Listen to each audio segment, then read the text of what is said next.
So today I had promised that we were going to talk about a handful of slides from Family Reunion. And so that is what we are going to do.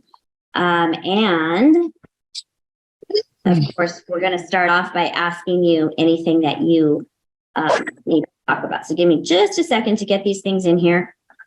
Okay, for those of you that already have access to the toolkit, I just dropped in the Family Reunion vision speech and state of the company, which says SOC. We are going to be looking at the vision speech slides, and I will share them on the screen. Okay, so let me share my screen here. Nice to see everybody. So those of you, Kathy, Maria, Emily, Juan, some of you, please welcome.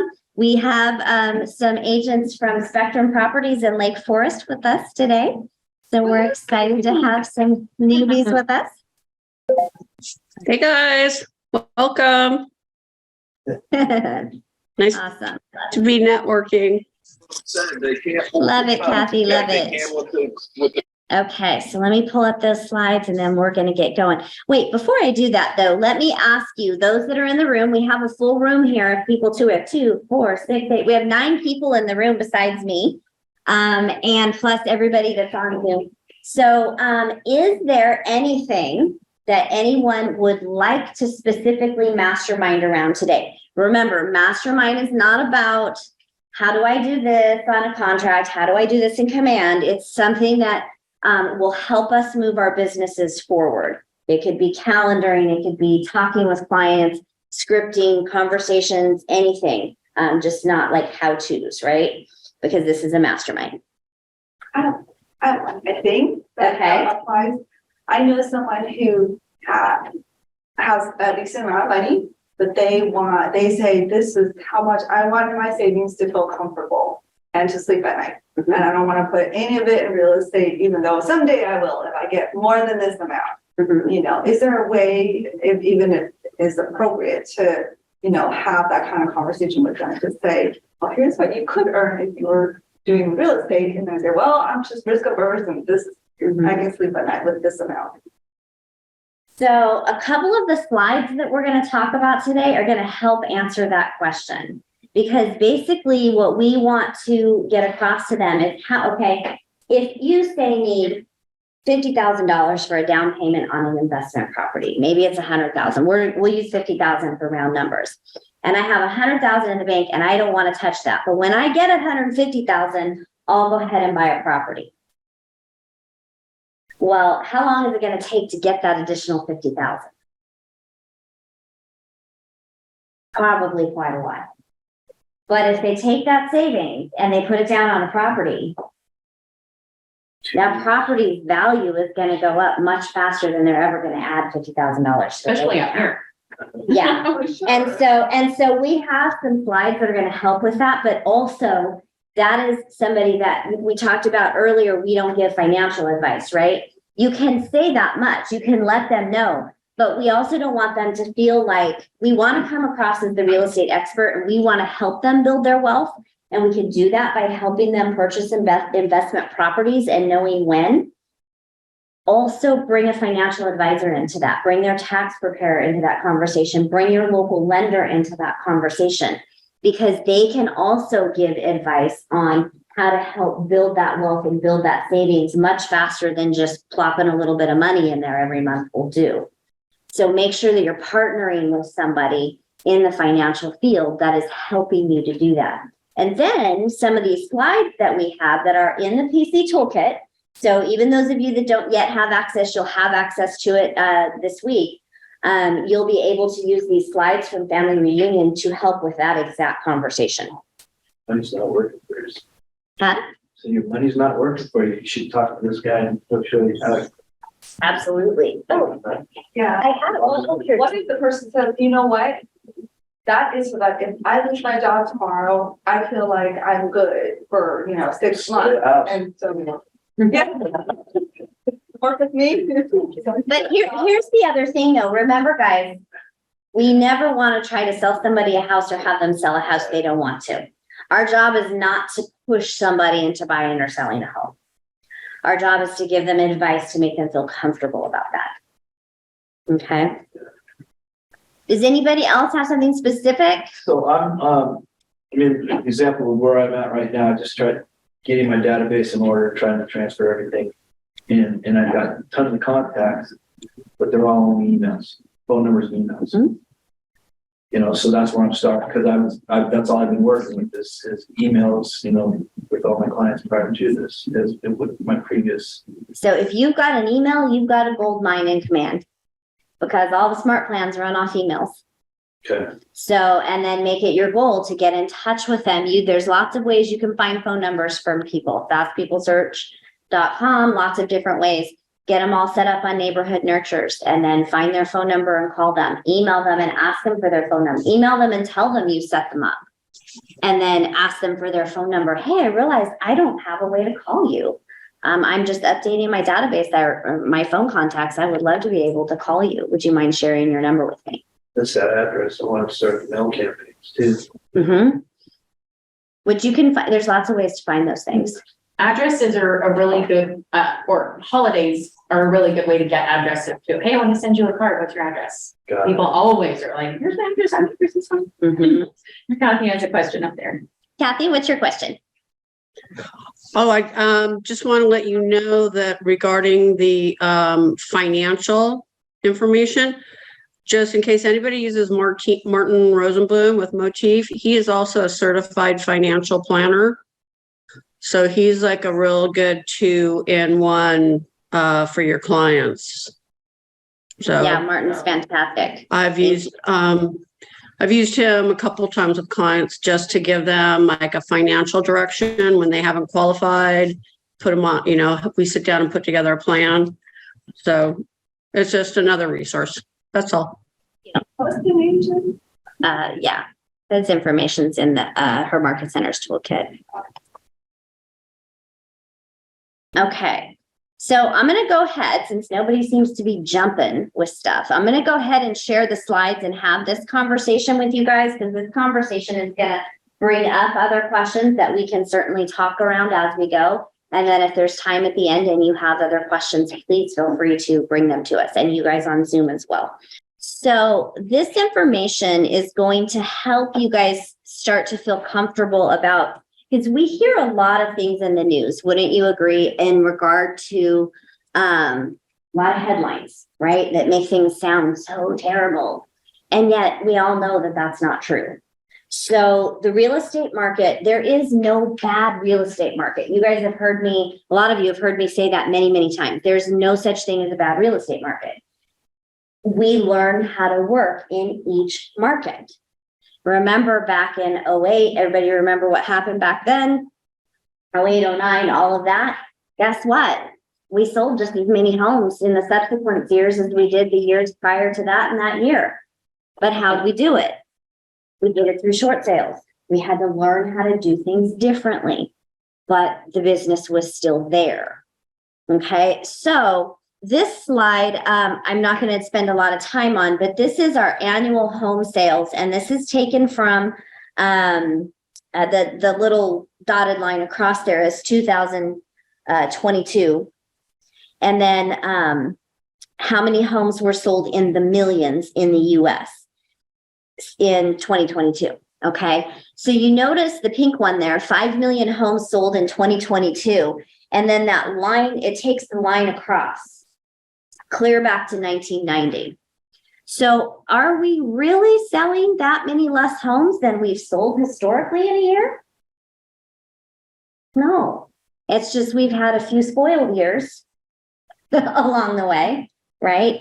So some of these slides, and the reason that I put them in the toolkit is because I'm not going to spend time on all of these, but I do want you guys to spend time looking at these slides, because these slides are really important to what's going on. And there's a couple in particular that we're going to talk about that you should have to talk with your clients about, because it's going to help the person that wants to keep the money in their savings account. It's going to help the person that thinks that it's a bad time to buy a house because interest rates just went up a quarter point. Okay, so let's get to that. And this is the first one that I want to share, because this this slide is really important. So you guys know, are you seeing the mouse on the screen?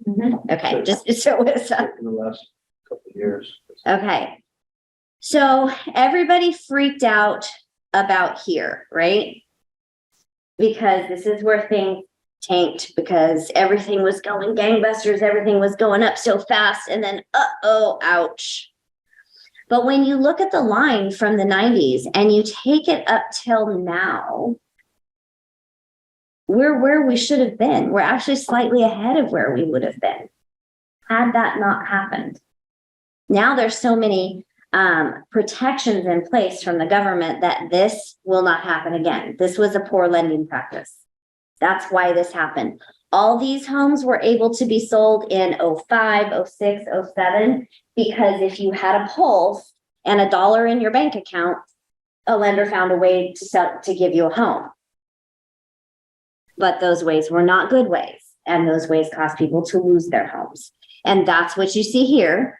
And then everything got corrected. The government stepped in and they have protections in place now where that's not going to happen again. Now you notice, look at 05, 06, 07, roughly the same. Now ignore the turquoise line and follow the mouse across.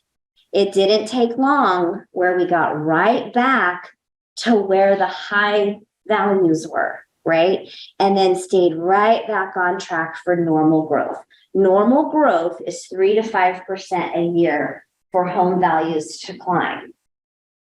But we saw in those years some serious growth. Yes? What area are we like? Is this like in the whole United States? Yeah. Yes. Okay. Yeah.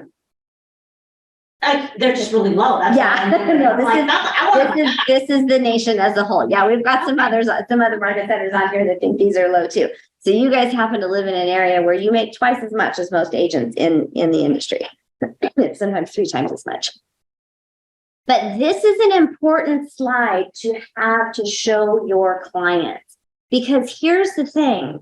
A lot of people right here in 08, 09, 10, 11, they're like, oh my gosh, I lost a ton of money. And we had a market update in Tulare County the other day.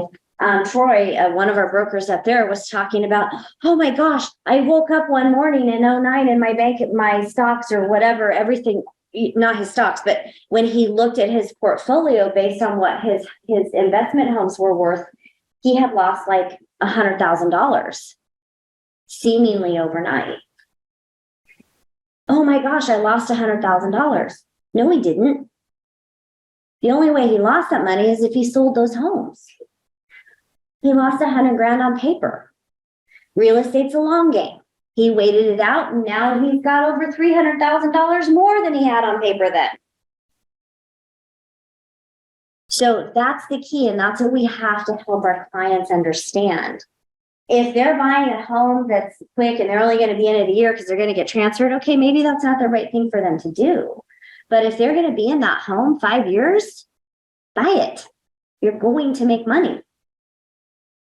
And you're going to make more money than any amount of $100,000 in the bank is going to make. 2%. Yeah. So that is an important slide. So I want you guys to really focus on this slide and be able to share this slide with your clients. Okay. Now, there's a couple others. Some of these are just, breakdowns of that. There's another one in here. Oh, this is the other one that I really want to focus on. Mortgage rates. Because this is something that the headlines are scaring people right now, is the mortgage rate. So you'll notice that the average, I remember when I was a kid living in LA and my parents had a mortgage that was like 24%, but it was on a $40,000 house, So, people pay that on credit cards now. You know what's funny? People don't balk about paying 25, 29% and be $30,000 in debt on a credit card. But because rates went up a couple points to 7, they're freaking out. Okay. But let's look at this in perspective. The last 50 years. So this is an average of the last 50 years. 7.81%. Even the rates that have recently gone up have not hit that. That's an average of 50 years. Now, let's talk about these people in 1981 that bought a house at 16.63%. Do you think that today, if they're still in that house, they're upset they paid 16.63%? Yeah, that house is worth so much more money. It's probably paid off. Or they probably refinanced it somewhere in here and saved some money anyway, right? So you've heard the phrase, date the rate, marry the house, right? You can always refinance. Things will always balance themselves out. But so people are freaked out that rates started to go up. We haven't even hit the 50-year average. We've come close, but we haven't hit it. Now look at the, what is this, 40-year average right here, the next line down, 5.97% for the last, 30 years, 35 years. Okay, all-time low, we hit 3.8 on average. I know some people got lower rates, but on average, this was the all-time low. This in 2022, 5.34 was the average. That is very inexpensive, okay? It's still inexpensive. Anything under 10 historically is inexpensive, okay? Let's look at this a little bit farther because there, I believe, if I remember correctly, there's a slide on here. Oops. Hang on, Zoom, close your eyes if this is making you nauseous. But there is an important slide on here that's going to put this into perspective. I think this is the one.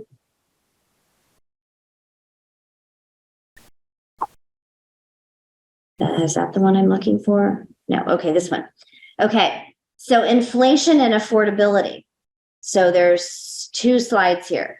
This is from 1989, okay? What things used to cost. A car, 15 grand, adjusted for inflation. In 2022, that same car now costs 49,000, okay? The change, 31.6%. Gas, 97 cents in 1989. I remember those days. I remember when they were less than that. Now on average, 3.95, up 66%. Average home in 1989 was 94,000 with a mortgage of $678. Today, that same home, 386,000 with a mortgage of $722. But look at the average income, right? Yeah, it's the box is covering it. The average wages in 1989 were $9.80 an hour. The average wage today is $27.55. So what all this is telling us is it helps put things into perspective. Same thing here, 2000. You can see how inflation works. Things start to creep up a little bit. And from 2000 to now, you see the change isn't quite as dramatic as it was from 1989 to now. But we're making a lot more money.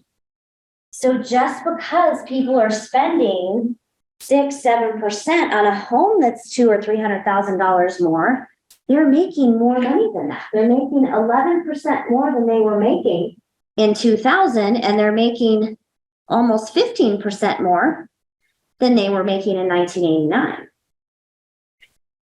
Does that make sense?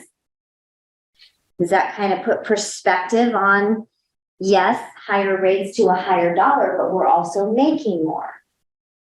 Everything goes up with inflation. Any questions? Let's see. There's a couple others. Let's see. No. The biggest changes were when there was a tragedy or something that hit the market. Yeah. COVID, and then with the financial crisis. Yeah, but again, there's a no bad market, right? Because it's just how we do business in that market. And here's what happens when these changes happen. Agents that get in this business just to see if they like it and fiddle around and aren't serious about it and don't make it their career, those are the agents that don't last through these changes. the agents that last and the agents that have a career regardless of where the market is are the ones that are in this to win this, and the ones that are really learning. Remember, one of our 6 personal perspectives is to be learning based. We always have to be learning based and learn how to do new things. And if we're not, doesn't matter how long we've been in this business, we don't know everything, we never will. I've been doing this 25 years and I learn things every day. We have transactions come up, somebody will ask us a question and we're like, I have no idea. I've never come across that before. Let's find out. I mean, I find it's hard for me, like with the numbers, because they are so vast, like through, with the market being here, what it is, it's hard for me to tell people that I know here locally, hey, like, look at this, you can make $27 an hour and all this other stuff, but it's so hard because the home prices here are so much different than a $300,000 home. So for me to take this and put it on my social media or whatnot, it's really awesome that I show all these statistics from so many years back to now, but for this area, it's really hard to be like telling my coworker or whomever, like, hey, look at all this amazing data I have, but yet the numbers aren't realistic to where we are at here. And so who can tell me where to get the realistic numbers for here? On command. Command, MLS? Your MLS has statistics in it and you can run reports. So you can get these same reports localized to your area, which will tell you roughly the same story with the numbers for here. So when we analyze the data, the story doesn't change. The numbers might change. You might be looking at 7, 8, 900, 1 million versus 300 or 400,000, but the story doesn't change. And you'll see that if you run the analytics on your local MLSs. One thing I would say too is that is really powerful to be able to put something like that up and then say, okay, that's great for the national averages. What does that mean for us?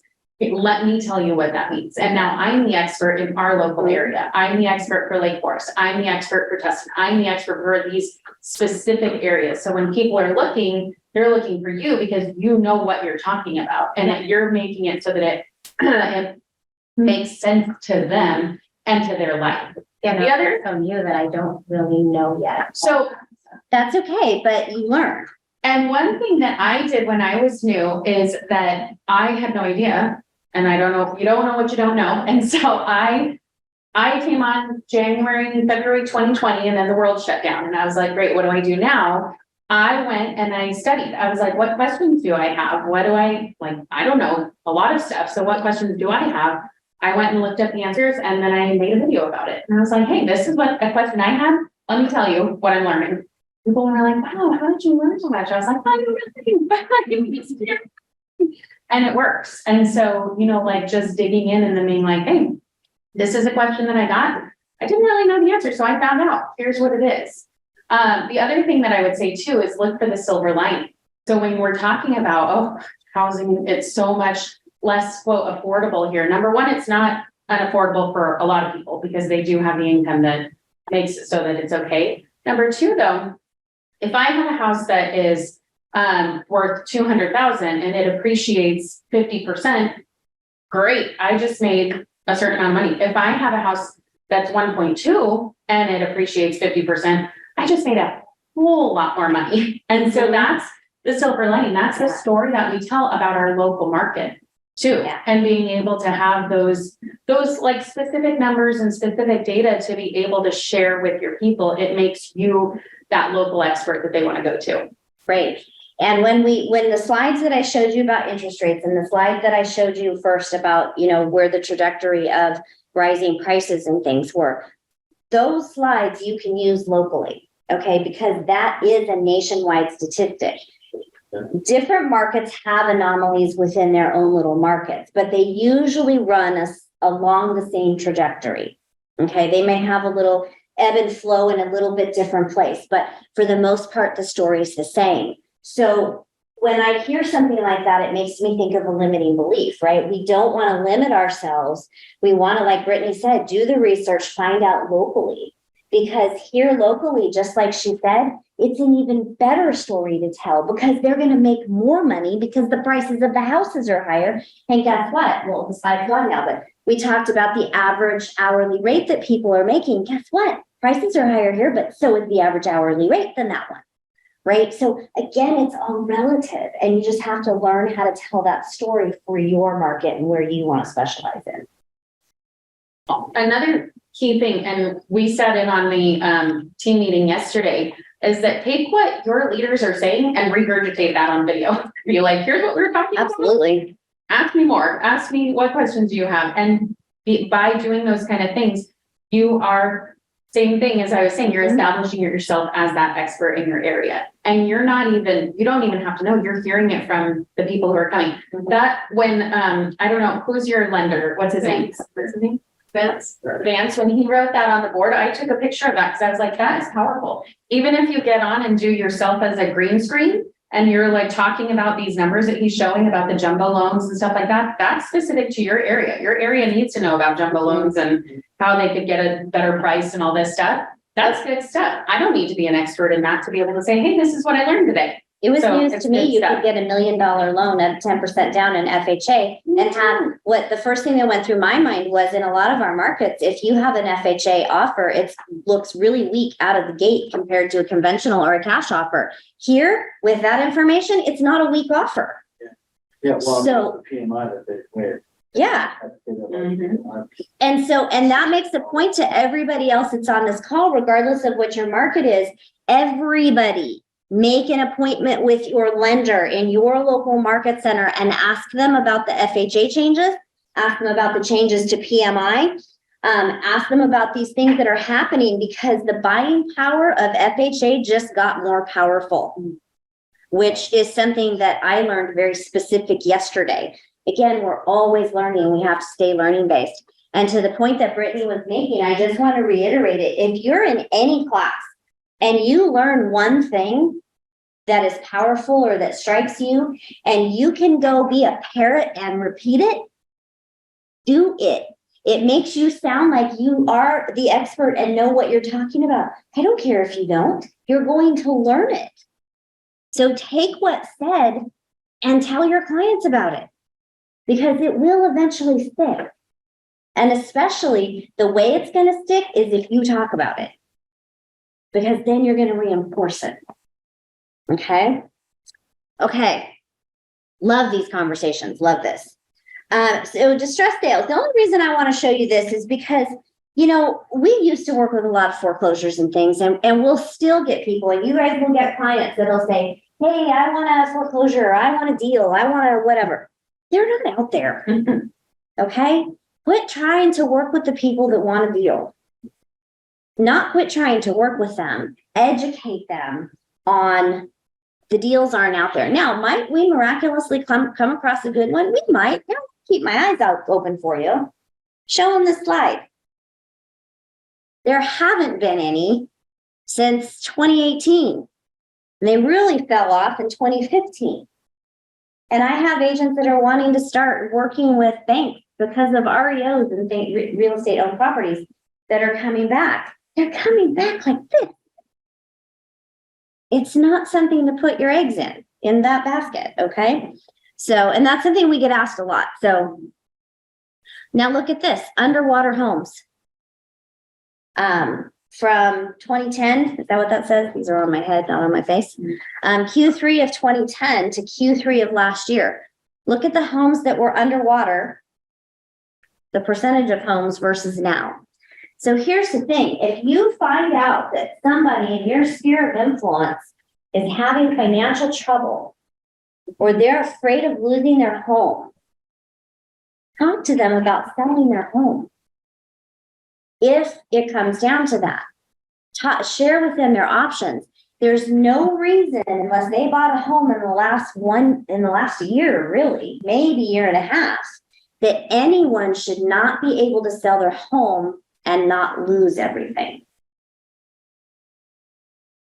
They would have had to have done something really dumb in the last year and a half financially with refinancing or something.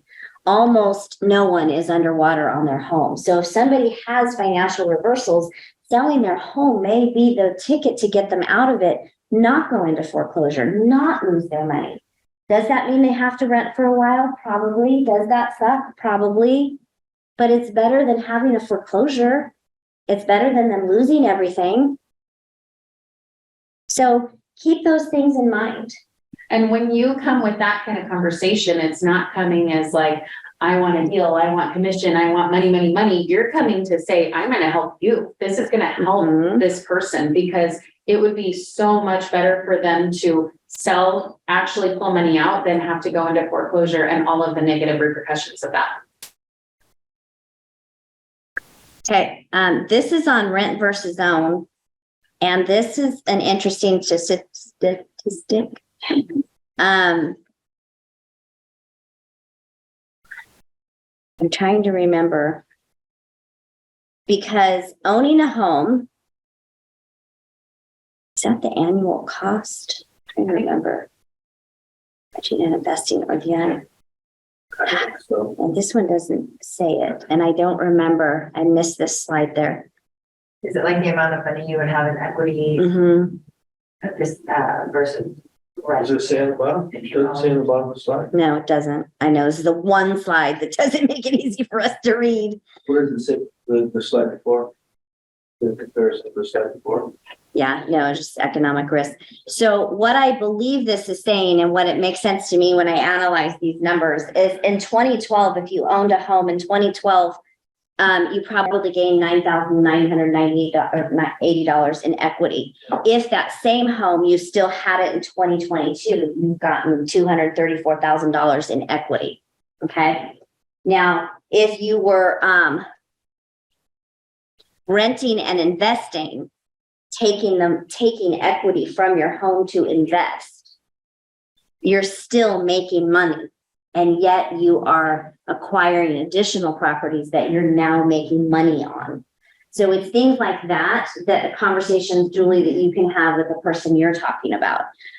There is, Gary Keller wrote a book. He wrote a lot of books. And it's called MREI, Millionaire Real Estate Investing. And if you're interested in investing, or you have clients interested in investing, I would read that, because there's some MREI, Millionaire Real Estate Investing, and there are some very smart investing. So we're not going to go into that today, but there are some very smart investing strategies in there that do not cost a lot of money. As a matter of fact, after you buy your first investment with your own money, then you start using money from those investments. So it's a really good way to build wealth. And I encourage you, if you're interested in that, or you have clients that are interested in that, to read that MREI, Millionaire Real Estate Investor. Okay, so there's some other slides down here that I want to get to, because let's see.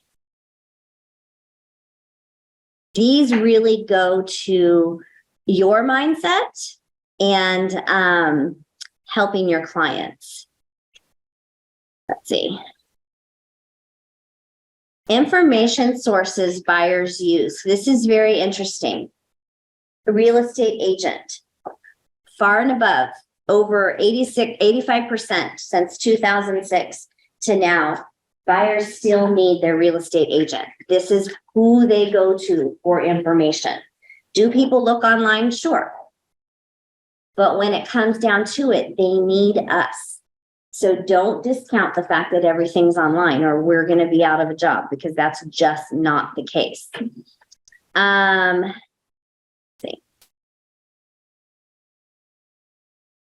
This is interesting. Let's talk about this for a minute. You all, everybody that's currently on Zoom and in my program knows how I feel about these. Buyer representation agreements. Let me ask the question.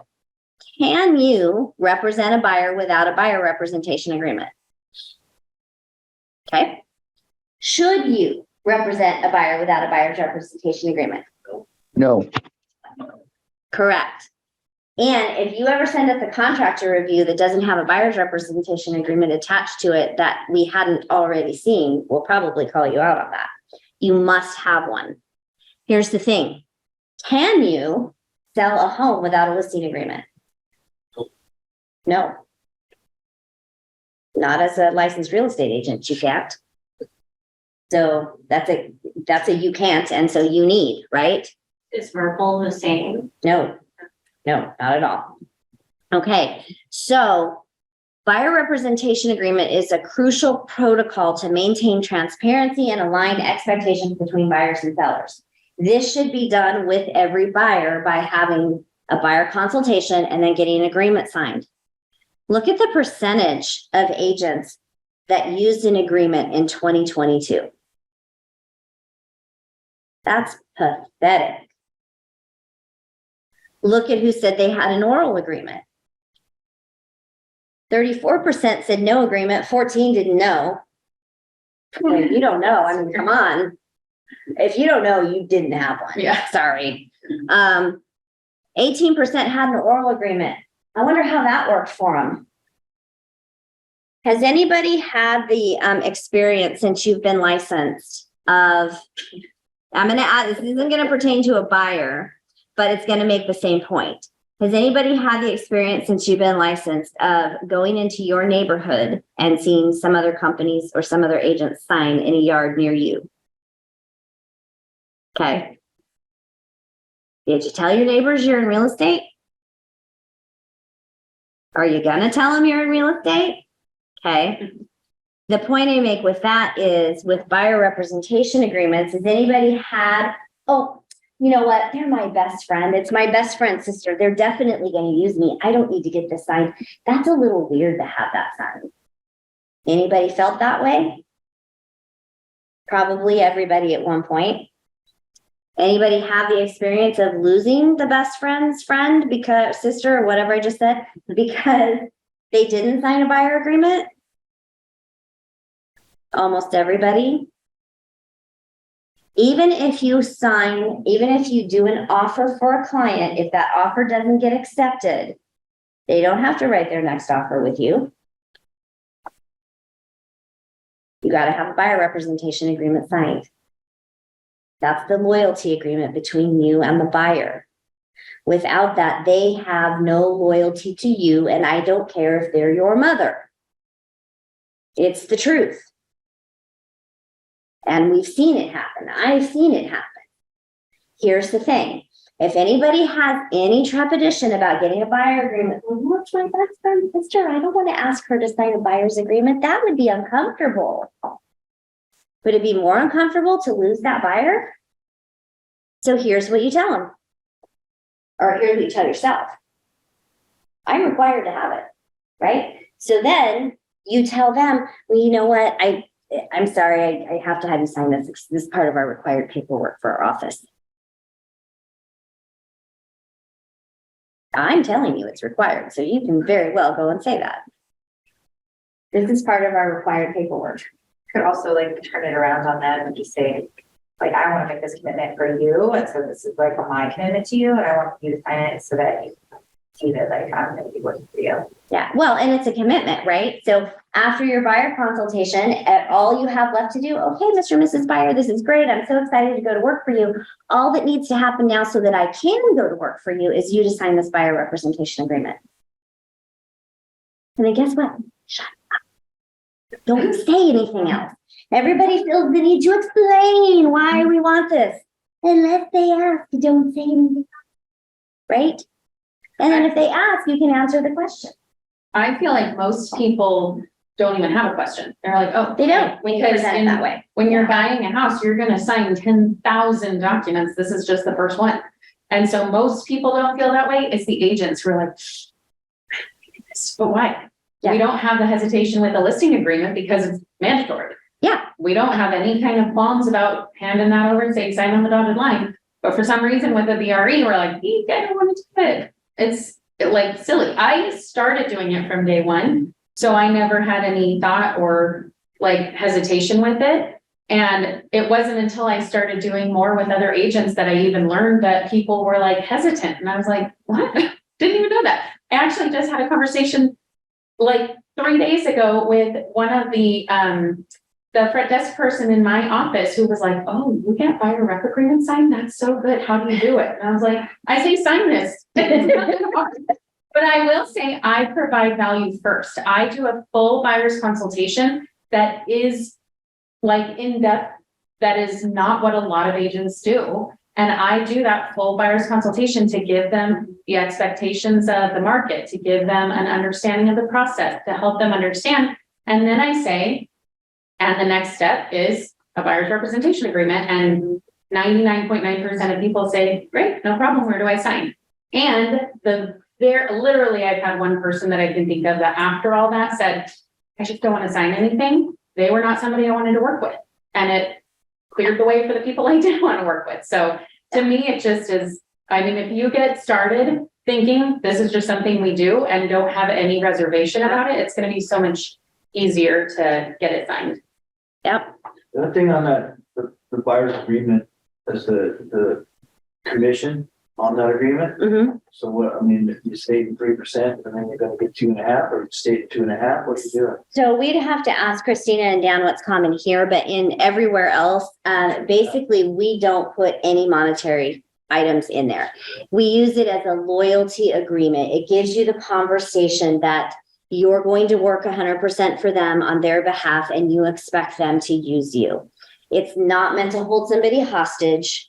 I would have you sign it for a year, 2, if you want to. And if somebody balks about that, what I say is, you know what, Mr. and Mrs. Buyer, that's fine. How about we make it 30 days? Because here's what I know. In 30 days, one of 2 things is going to happen. Either we're going to have found you the perfect home, or I will have proven myself to you such that this won't be an issue. It won't cost them anything, right? No. Now, if it's common in your market center, some market centers will put their transaction fee or something on that. My market center does not do that. I come from the mindset of it's a cost of doing business. I don't pass that on to the buyer because the seller pays all the fees. Now, there may come a time in the future where that changes, but we're not there today. So we're not worrying about that today. Now, here's one thing I will tell you to absolutely caution you.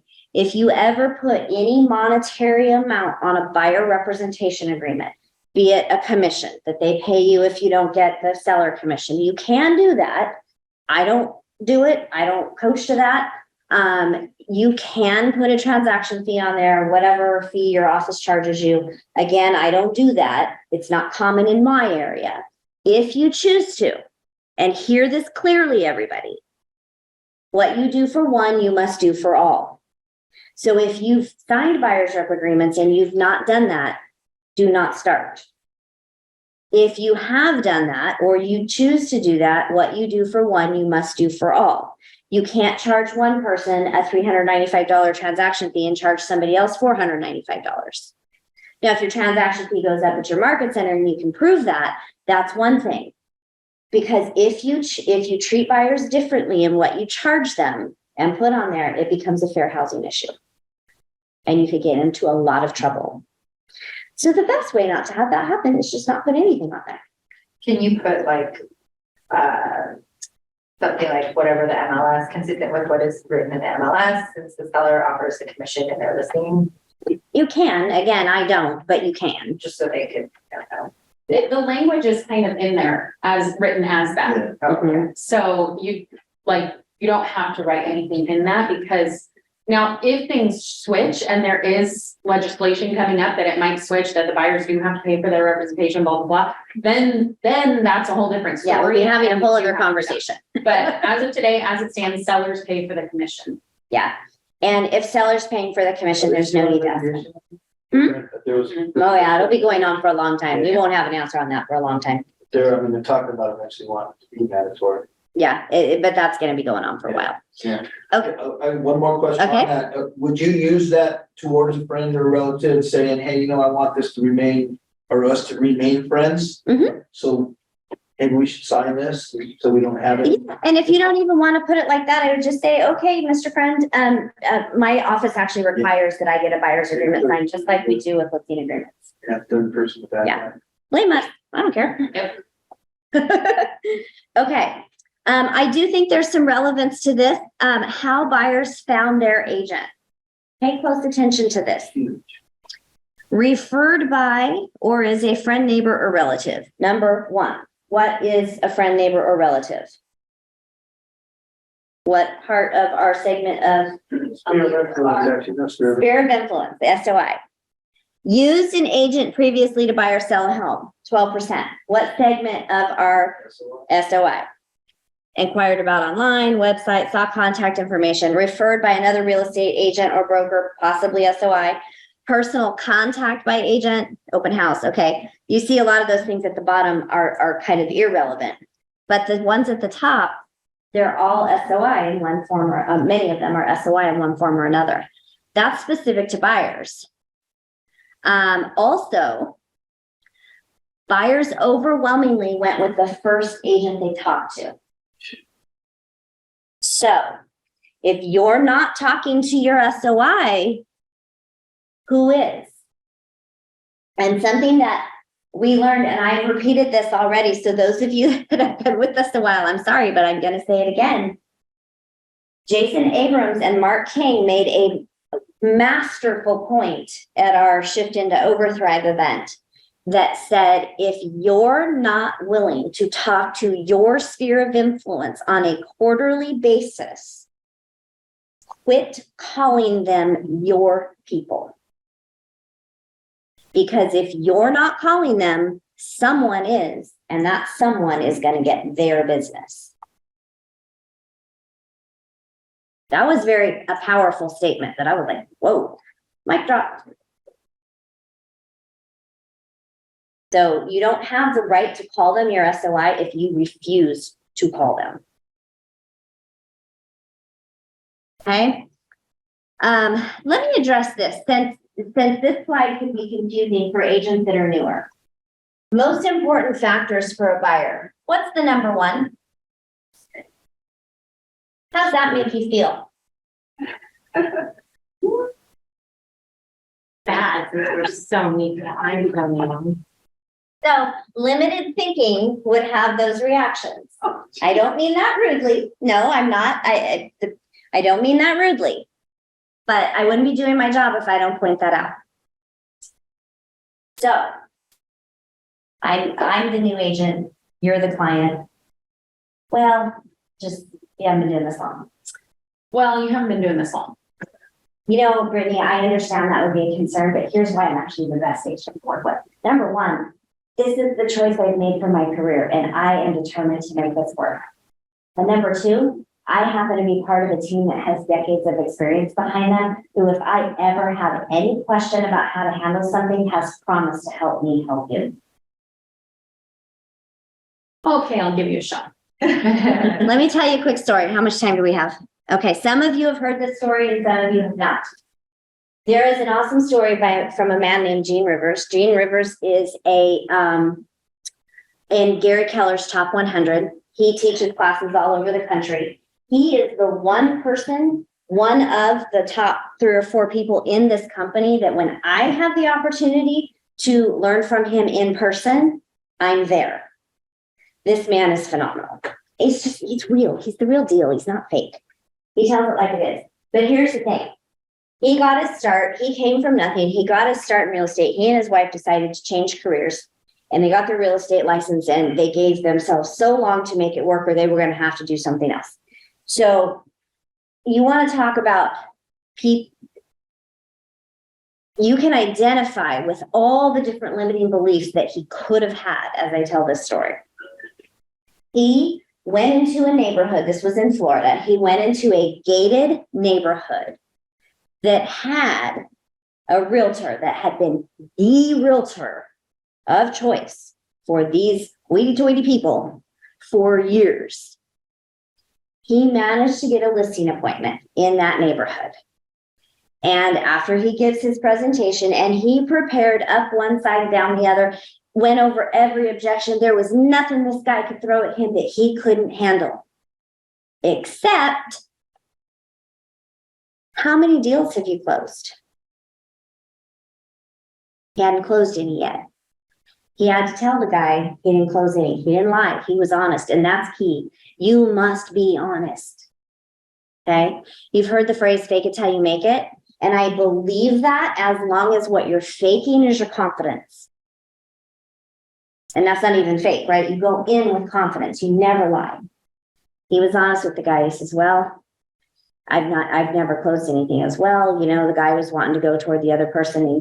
He goes, but listen, Mr. Seller, my wife and I made a decision to get into this business, and we have no option but to succeed because we've given ourselves to this date. And it was like 2 months away to make this work. And if it doesn't work, we're going to have to do something completely different. And we don't know what that is. And so I am determined to make this work. So what I can tell you is I am hungry, and I will do more for you than any other agent on the planet will do for you if you just give me a chance.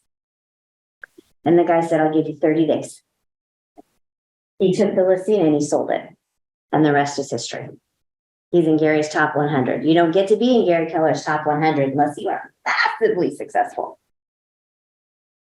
That's a true story.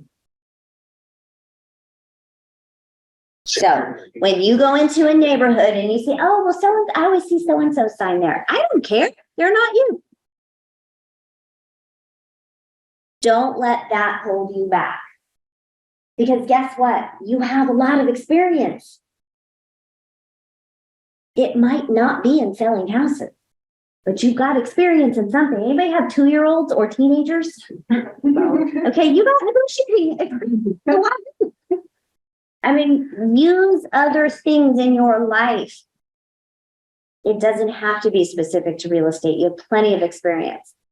Do you have customer service experience? Do you have negotiation experience? Do you have anything, right?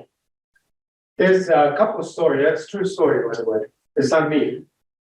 It's somebody in San Diego, real estate guy, big time. I will not mention the name because you probably know it. Not mention the company because it's not ours. But what he did is he actually created some kind of a brochure. And he listed that combined our team sold 1,500 transactions. He did not do 1,500 transactions. He did probably 50 transactions. But in that entire San Diego County, that kind of specific Keller Williams, let's say, did 1,500 transactions. So he's kind of like, he's faking it. I mean, he's not really faking it, but he's not telling that it's not just me. It's everybody else, but he didn't say anything. If they asked me, he'd say, yeah. This is what my Okay. team did. There's nothing wrong with that, by the way. Yeah, professional organization, if you look at lawyers, if you look at financial advisor, which I happen to manage an operation like that, we always combine the years of everybody. And we say we have 100 years experience. Now, how can you be head, you're 100 years old, plus 20 years before you get your license, so you're now 120. It's not really true. I just happen to have 10, you have 5, you have 20, you have 15, and we say that our experience is 100 years experience. If that can help. Yeah, that's exactly right. Thank you for sharing that. Every month I will post on our Facebook group, and I've been toying with a newsletter for you guys. Posted in there what the group did. Put those numbers in your marketing material. Use your office numbers. What did this office do? What did your office do for the month? So use the PC group, and with the PC group, it doesn't matter. It doesn't have to be specific to this area. You're a team of 6 different areas.